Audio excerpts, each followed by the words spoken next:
Hi, my name is Catherine Went with Syscon, and thanks for taking a moment of your time.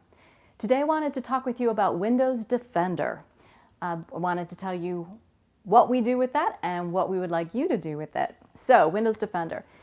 When we have a new computer that we set up for one of our customers, the first thing that we do is we turn off Windows Defender. We have an antivirus endpoint detection response, also referred to as EDR, that is much better.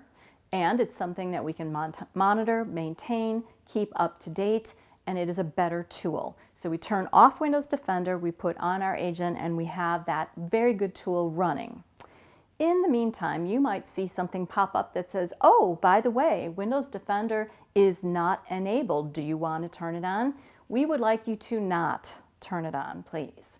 When you turn it on, the two AV programs, the two antivirus programs fight each other, and they'll actually bring your computer to its knees, just so slow and unable to function as they both think that the other is an intruder. So, bottom line, if your computer is being monitored and managed by us, we have an excellent tool on there, endpoint detection response. We are monitoring it, we're on top of it. Please do not turn on Windows Defender.